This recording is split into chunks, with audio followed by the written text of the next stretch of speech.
What's going on, everybody? Dream Builder here today. Do something a little bit different. This is a book review Tuesday, and today we are reviewing The Automatic Millionaire by David Bach. Gonna give you guys my honest opinion of the book, whether you should even bother even reading it or not. Give you main principles I got from it, and I think you could use from it. So first off, a young lady told me about this book, and she was raving about it. She was absolutely crazy about it. She couldn't stop talking about it. It was just like, okay, I get it. Be quiet. I'll go buy it. That's how it went. And she knows who she is. Thank you. And that was probably about a year ago when she told me about it. So obviously it's taken me some time to get around to reading it. It only took me about 2 days to read, which it should have taken less time, supposedly, according to David. This is only supposed to be like a few hours worth of book here. It's only like 230 pages, I think, something like that. Basically, when I first started reading it, it was really, really exciting. I was hooked from the get-go. He basically was like laying out basically what was going to be in the book through a story, and it just got me really excited about, oh, well, you know, if these people were able to become millionaires, I could too. So like, I want to know more. Tell me more. It really got me interested, really easy to continue to read in the beginning. And one of the first things he talked about to becoming what he calls an automatic millionaire is something he likes to call, or David likes to call, the latte factor.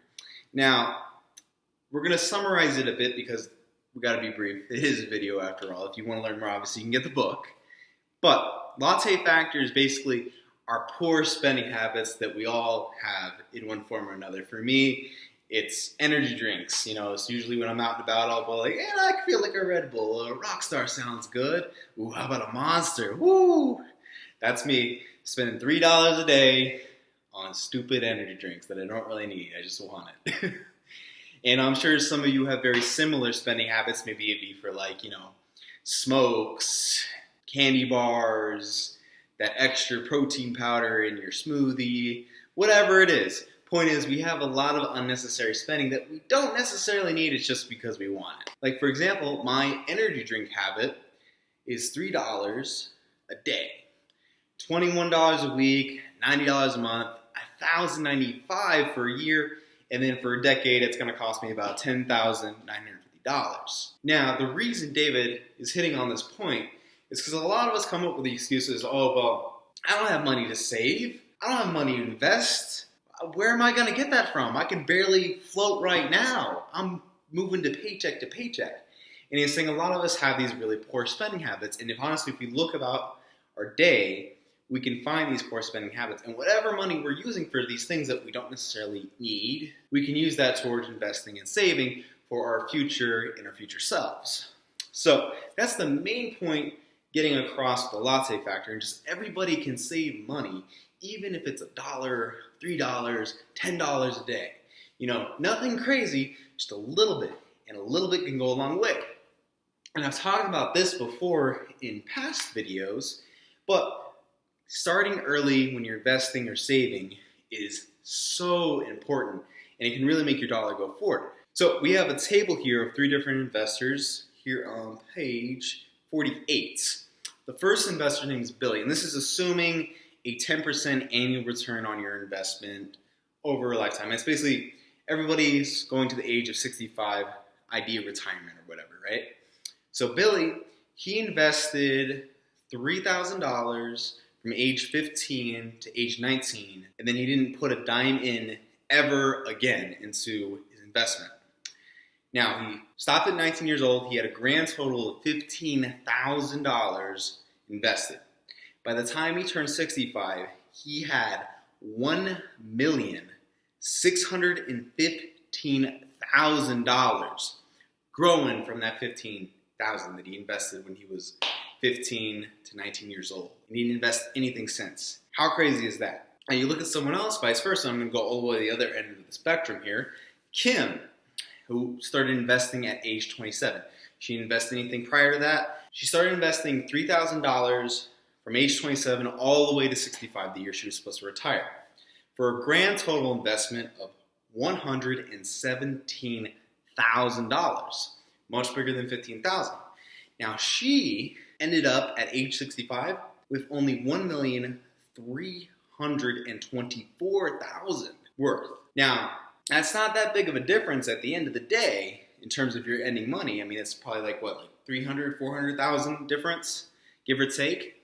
But the amount of money she invested, she started much later than Billy, is significant. It's almost 6 times as much money as Billy. And if that doesn't get you to think, oh shit, maybe I should start doing this, you got screws loose, man. You got screws loose. And that's one important point I think you need to take away as well. Now, the next point that David hits on really, really hard, and he says the one thing, if you're going to read my entire book and you take away and do one thing, this is the one. And that is simply pay yourself first. That's pretty self-explanatory.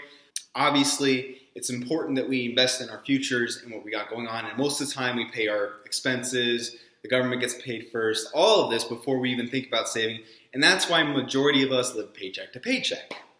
But, and the government figured this out a long time ago, back in 1943. Prior to this, they obviously took all the money up around springtime. Everyone would pay their taxes, but most of the time they didn't get all their money because people can't budget to save their lives. And we know this, I know this, they know it. So instead, what they started to do to make sure the government got paid, they take a little bit off the top every time you get paid now. So before you even see your check, oh, there's the government's sticky hands in my money. And basically, that's exactly what you need to do. You need to pay yourself first before you use the rest of that money that you get paid with. And a big rule that David talks about with this, if you're going to start investing your own money, if you invest nothing, you're going to stay dead broke. You're going to live paycheck to paycheck for the rest of your life, basically. That's his rule of thumb. If you save 5 to 10% of your income, you'll be middle class. If you save 10 to 15%, you're going to be upper middle class. 15 to 20%, you're going to be rich. And of course, the last 20% or more, you could be super rich.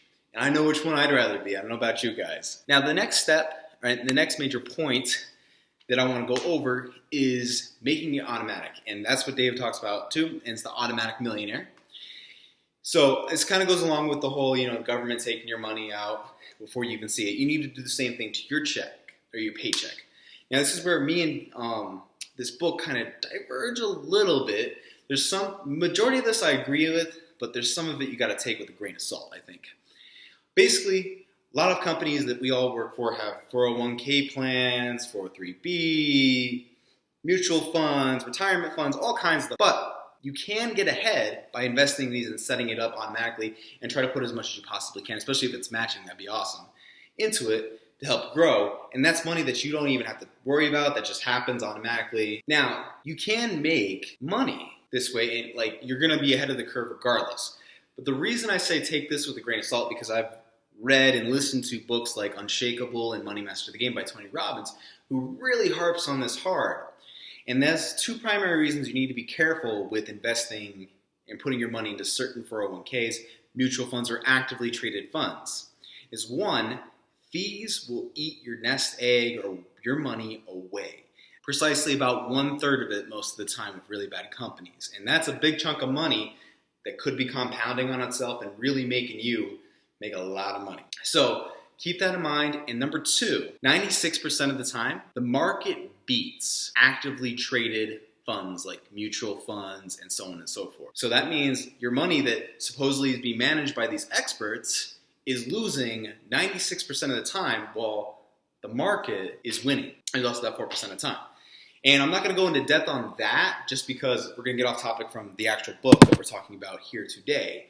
But if you want to learn and go more into depth, I highly recommend getting both those books. You can check the description down below if you want to get those. Highly recommend it. Now, regardless, even if you follow David's advice, you're going to come out on top regardless. You're still going to grow your money a lot more if you just keep it in the backyard or in the banks, because the interest rate of banks is terrible, especially in your savings account and stuff like that. The last thing I think is a very important point to harp on from this book. It talks about mortgage rates and how you can basically diminish the amount of time you need to pay your mortgage rate by an average of about 7 years by doing one thing, and you don't even have to pay more money than you are right now. That one thing is very simple. It's just instead of making a monthly payment towards your mortgage, change it to a bi-weekly payment to your mortgage. So basically, if you pay bi-weekly instead of monthly, say your monthly bill is $4,000 for your mortgage.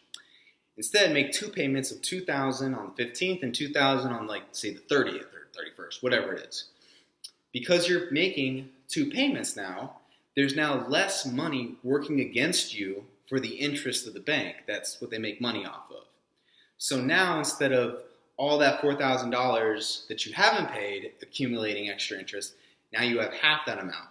And what this is going to do is it's going to cut down the amount of time you have a mortgage. You're going to own your home faster. And you can use this exact same principle to get out of a lot of different situations with interest and stuff like that if you make more frequent payments instead of one big payment every now and again. Now, in order to set something like that up, however, you would have to use a third-party company. David recommends that you contact your bank and you ask them what company they would normally do those kind of transactions through. That would usually be a good way. He recommends PayMac Inc., but that's what he says in the book. If they don't give you a recommendation, use PayMac Inc. And like I said, you can do that with credit cards, student loan debt, whatever you wanted to do.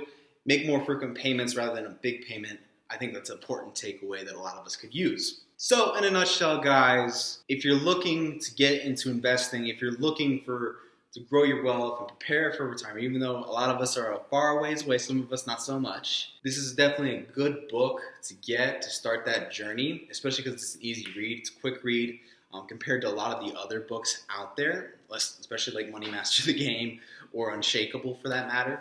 So if you're interested in finally dipping your toe in, getting your feet wet, highly recommend it, get it. You can also get this book in the description down below if you're interested. If you want to learn more and get more in depth into it, you can also get Money Master the Game, Unshakable down below as well, whatever you want to do, but I highly recommend it. I hope you guys found this information useful. If you have any questions, ask in the comments down below. If you want to see more videos like this, same thing.